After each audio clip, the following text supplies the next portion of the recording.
Tariq Berry said, "The term Africa or African is of recent origin. No one described themselves this way until a generation or two ago." The official meaning of the word African refers to anyone belonging to a country within what is called the African continent. However, this term carries hidden connotations of a negative nature among people, unspoken publicly, yet deeply ingrained in minds. These connotations include primitiveness, slavery, ugliness, and blackness, and it is worth noting that blackness has come to be viewed with a sense of inferiority. This is the real, immediate meaning that comes to mind for the general public when they hear this term, no matter how much some may deny it or argue otherwise. The irony is that those with dark skin have adopted this word to define their identity and held firmly to it. Yet, when they embraced the word African, they did not merely adopt a neutral term. Rather, they also, without realizing it, took on the unspoken negative connotations: primitiveness, slavery, ugliness, blackness. Thus, they ended up carrying a hidden burden, bound to their very name. The irony is that those with dark skin have adopted this word to define their identity and held firmly to it. Yet, when they embraced the word African, they did not merely adopt a neutral term. Rather, they also, without realizing it, took on the unspoken negative connotations: primitiveness, slavery, ugliness, blackness.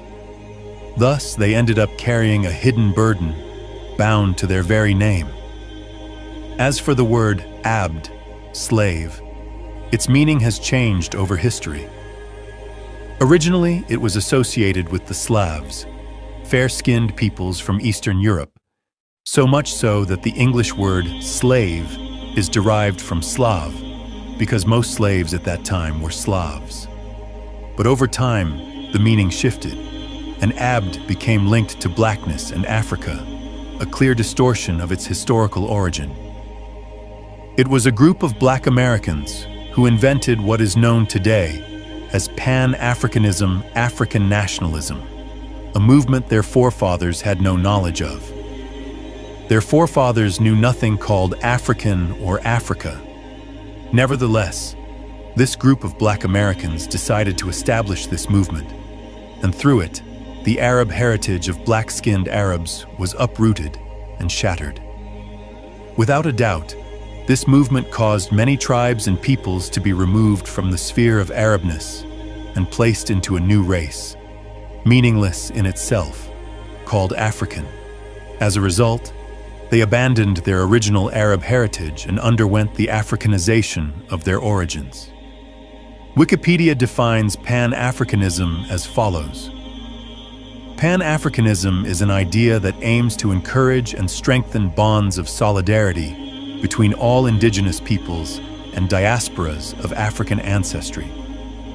Based on a common goal dating back to the Atlantic slave trade, the Trans-Saharan slave trade, the Indian Ocean slave trade, the Red Sea slave trade, slavery in the Cape Colony, now South Africa, along with slavery in Mauritius, the belief extends beyond continental Africans, with a substantial support base among the African diaspora in the Americas and Europe. As you can see, it is as if the sole reference point of Pan-Africanism, African nationalism, is slavery. They made slavery their history and the common feature among them, attaching it to themselves and considering it their heritage. Although most of the tribes in the region had Arab legacies, they rejected any Arab heritage of those tribes and erected a solid barrier between the region and the Arabian Peninsula. Thus, unfortunately, they carried out deliberate cultural genocide to the highest degree.